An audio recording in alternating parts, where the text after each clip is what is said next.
Café Magic, le podcast qui vous sert chaque semaine ce qui se passe sur Twitter, chez les pros, le temps d'un café, disponible maintenant sur YouTube et Podbean. Déjà, merci aux gens qui m'ont fait des retours sur le premier épisode, c'est vraiment sympa et ça motive pour continuer sur cet épisode 2. Cette semaine, on va voir des tournois, des spoilers, on va étudier un archétype de draft, rester ensuite pour la controverse et enfin, on va voir qui est la personne de la semaine. Tournoi cette semaine qui vient de se passer, eh bien, on n'a pas tant de choses que ça parce qu'on est toujours en confinement à cause du virus. Mais on voit les tournois habituels sur MTGO qu'on va laisser de côté pour l'instant. Et on voit quelques séries qui se passent en plus du Magic Fest.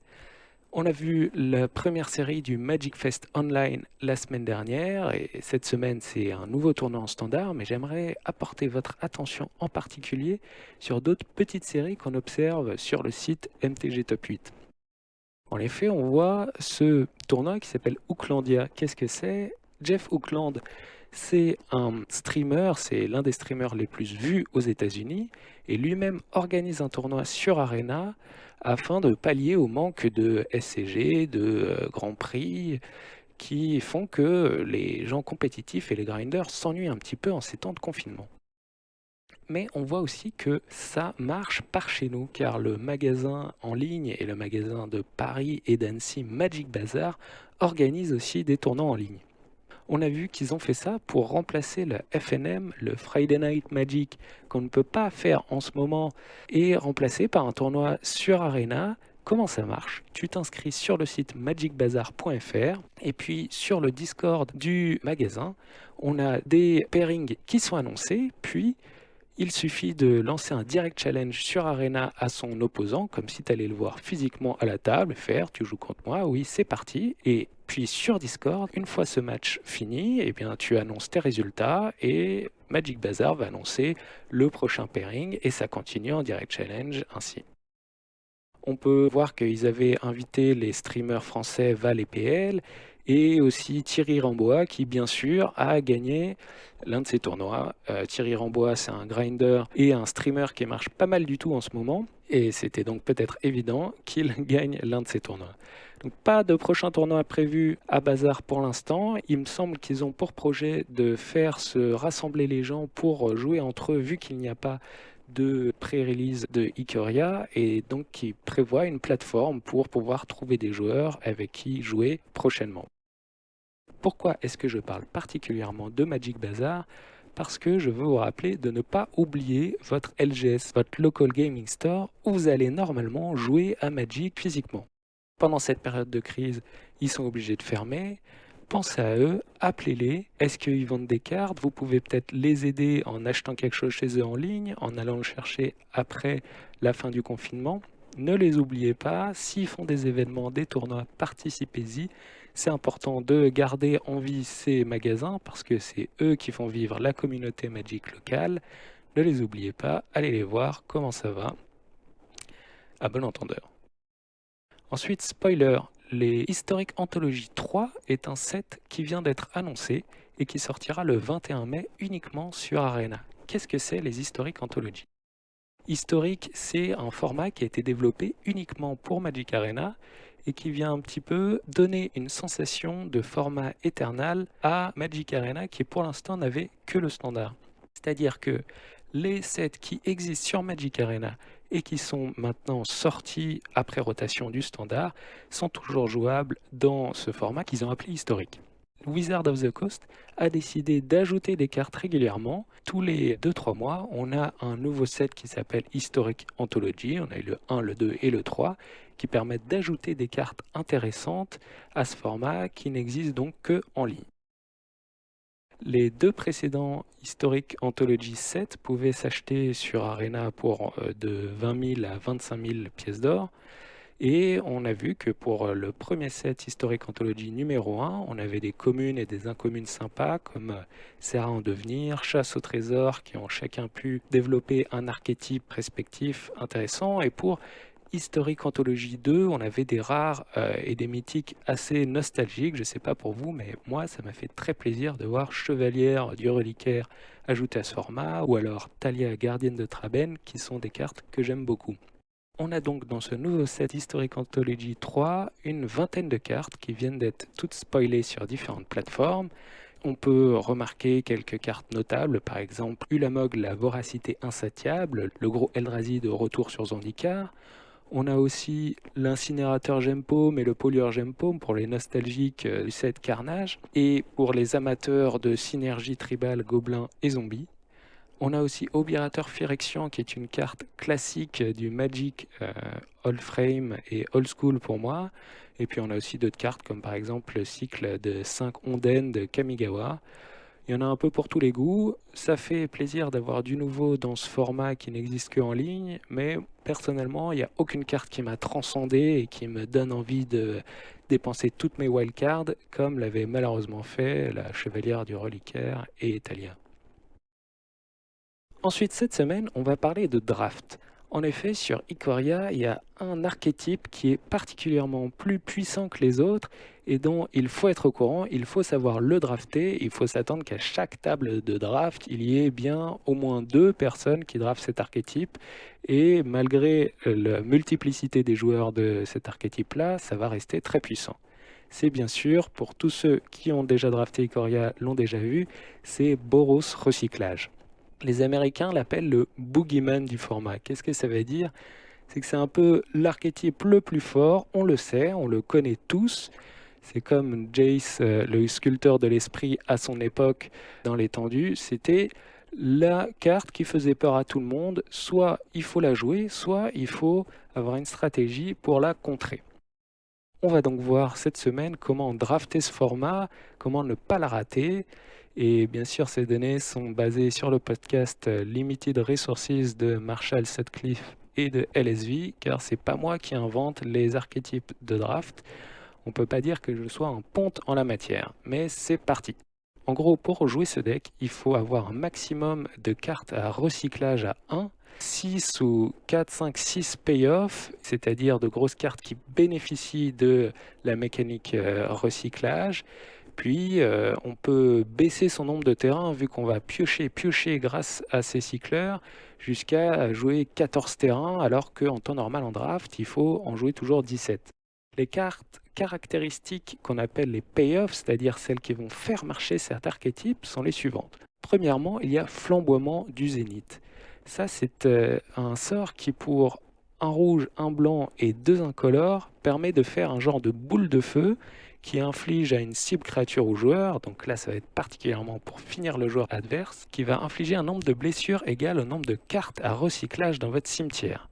Donc imaginez dans un monde parfait, si on n'a que quelques terrains, que des recycleurs à 1, à chaque tour tu recycles, tu pioches tout ton deck, et à la fin pour 4, on peut aller infliger 15, 16, 20 points de vie pour finir son adversaire. Une autre manière de gagner, c'est le renard prospère. Pour un blanc, c'est un chat, une créature 1-1, qui, à chaque fois qu'on recycle une carte, va gagner un marqueur +1/+1. C'est pas jusqu'à la fin du tour, attention.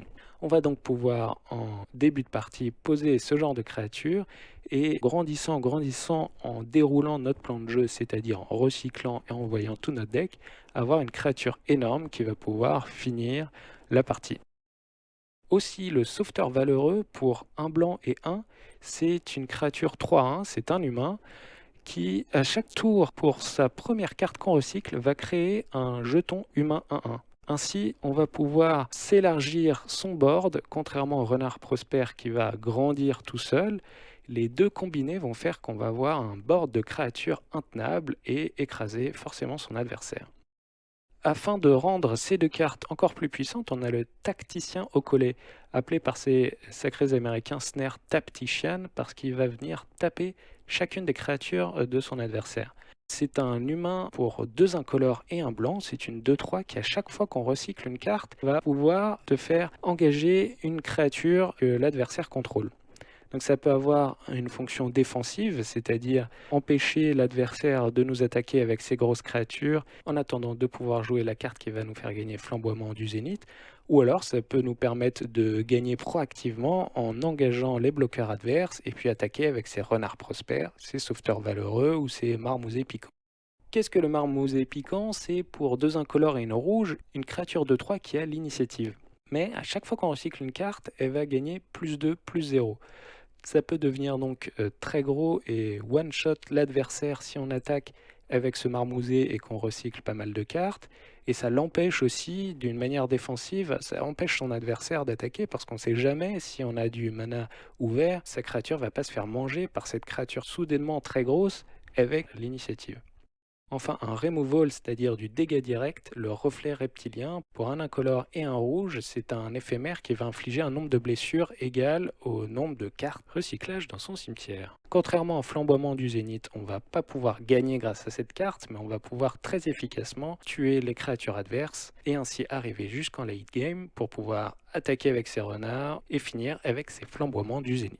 Je citerai en dernier la carte crinière de foudre de Savaille, c'est un chat 3-2 pour un rouge et un blanc, qui, à chaque fois qu'on recycle une carte, on peut payer 2 incolores en plus pour faire comme une petite hélice d'éclair, Lightning Helix, infliger 2 dégâts à l'adversaire et gagner 2 points de vie. C'est pour ça que LSV l'appelle Lightning Felix. Et grâce à cette carte très puissante, on va pouvoir détruire les bloqueurs adverses ou carrément finir son adversaire. Quel est le secret pour drafter ce deck? Bien sûr, lorsque vous voyez ces cartes susnommées, il faut les piquer en priorité, mais n'oubliez pas l'importance extrême des recycleurs à 1. Et là, c'est un peu contre-intuitif parce que si on voit par exemple la commune noire fuite de mémoire, qui est en fait une carte qui sert à faire discard l'adversaire, c'est pas intéressant dans le plan de jeu, c'est même pas dans nos couleurs, mais on veut absolument la prendre très tôt en draft parce que c'est un recycleur à 1.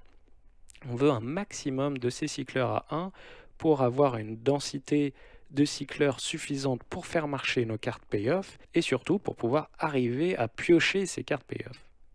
Enfin, c'est très important de très tôt dans le draft prendre ces cycleurs à 1 parce que même si on se retrouve à jouer un autre archétype par la suite, ce ne sera jamais des cartes mortes puisqu'on peut les recycler pour piocher nos autres cartes si on finit dans un autre archétype. Bien voilà, j'espère que vous essayerez de jouer cet archétype. En tout cas, si vous voyez les flamboiements du zénith, ne les laissez pas passer et attendez-vous à être tué quelques fois par ces cartes. LSV estime qu'à chaque table de draft de 8 personnes, tu peux avoir 2 à 3 joueurs qui jouent ce deck, qui peuvent gagner avec, parce que ce deck marche avec beaucoup de communes d'incommunes et peu de rares. Donc attendez-vous à le voir beaucoup. La controverse de la semaine est une suite de la discussion qu'on a eue à l'épisode 1 du podcast sur le compagnon. On va parler d'une question lancée par Maro, balance versus innovation. Maro, c'est le diminutif de Mark Rosewater, c'est le chef du design à Wizard of the Coast. C'est lui qui design toutes les nouvelles cartes, lui et bien sûr son équipe. C'est pas lui qui équilibre les cartes, c'est le development, mais c'est quelqu'un qui a une importance incroyable dans la création de nouveaux sets de Magic. C'est en plus une figure publique, c'est-à-dire que ça fait partie du peu de gens à Wizard of the Coast qui a un blog, un compte Twitter ouvert qui répond aux questions du public, qui se fait parfois harceler par des joueurs mécontents, mais c'est une figure tournée vers les consommateurs, vers le public, donc on en profite. On peut savoir ce qu'il pense dans ses articles sur le site de Wizard State of Design, c'est-à-dire qu'il va expliquer ce qui s'est passé dans le design pour créer les nouvelles cartes. Il a aussi un podcast qui s'appelle Drive to Work, où il raconte des histoires des designs des sets précédents. Bref, c'est une figure particulièrement importante et intéressante à suivre. Cette semaine, il a tout simplement lancé un tweet avec un sondage. Qu'est-ce que vous trouvez le plus important dans les nouveaux sets à Magic? La balance, c'est-à-dire l'équilibre des cartes les unes avec les autres, ou alors l'innovation, c'est-à-dire des nouvelles mécaniques, des choses inédites dans le jeu jusque-là. Alors le sondage s'est terminé pas avec un ex-aequo, mais pas très loin. La balance à 58% et 41% des votants préfèrent l'innovation, ce qui montre qu'il y a débat. Bien sûr, on parle majoritairement de la mécanique compagnon qui change totalement le jeu. C'est un exemple de cette nouvelle politique qu'a depuis quelques sets le design chez Wizard of the Coast de innover et faire des cartes plus puissantes pour maintenir nous, les joueurs, excités tout le temps. Cependant, ça a les conséquences difficiles de rendre ces cartes indispensables et maintenant on est tous en standard, en legacy, en moderne et en vintage dans tous les formats, obligés de jouer avec cette nouvelle mécanique. Alors pourquoi est-ce qu'on en est arrivé là? Je vais vous poser une question. Est-ce que vous vous souvenez des sets Ixalan par exemple? Est-ce qu'ils étaient marquants? Pas vraiment. Beaucoup de gens à l'époque se plaignaient, il n'y a pas de carte très puissante, j'ai rien de nouveau pour mon deck de Legacy. C'était un set de standard qui avait un power level, comme on dit, c'est-à-dire un niveau de puissance assez bas, ce qui était bien pour le standard, mais c'était pas très excitant pour les nouvelles cartes. Ça, c'est le souvenir commun qui semble en être resté de ce set, mais je tiens à vous rappeler qu'il y avait quand même quelques petites cartes, des communes et des incommunes très intéressantes, comme par exemple Field of Ruin, qui est joué en moderne et qui est une carte, somme toute, tout à fait sympathique. Aussi, souvenez-vous de Lorwyn, c'est le set à partir desquels les Planeswalkers sont sortis. Qu'est-ce qui a le plus marqué le jeu? Je vous pose cette question. Est-ce que c'est les Planeswalkers qui ont totalement changé la face de chaque partie, puisque dans la plupart des formats, tout le monde joue quelques Planeswalkers, ou est-ce que c'est les compagnons qui vont peut-être aussi, dans chaque format, faire que tout le monde joue une créature avec cette mécanique? Est-ce que vous êtes content finalement que les Planeswalkers soient quelque chose d'incontournable maintenant dans le jeu? On a des personnes comme Daniela Diaz, la streameuse espagnole, qui dit que ça lui manque les cartes pas chères, les interactions, les Nimble Mongoose, les pondeurs, et que maintenant, toutes les parties de standard et de moderne se finissent avec des enablers, puis se finissent par chacun jette ses bombes, ses cartes surpuissantes, ses mythiques et ses rares, jusqu'à ce que l'une personne gagne. Il y a moins de stratégie à l'utilisation des cartes d'interaction pas chères qu'elle aime tant. C'est vrai qu'en ce moment, en standard, on a le feu de l'invention, le reboisement des reculés ou réclamations, on a Nissa, celle qui fait trembler le monde, on a tant de cartes qui permettent d'avoir un mana presque infini que finalement la personne qui gagne, c'est les grosses cartes, les mythiques, les Dream Trawlers, etc. Enfin, on a Matt Sperling qui vient donner un peu de nuance à tout ça et qui dit, mais attendez, c'est comme si on disait, lorsqu'on achète une voiture, est-ce qu'on veut une voiture plus safe, plus sécurisée, ou alors plus rapide? On veut les deux. On ne va pas vouloir totalement arrêter l'innovation et afin d'avoir des sets totalement balancés, il faut un petit peu que le design prenne des risques. Et donc je vous laisse avec cette question et la réflexion. Dites-moi sur Twitter, qu'est-ce que vous en pensez?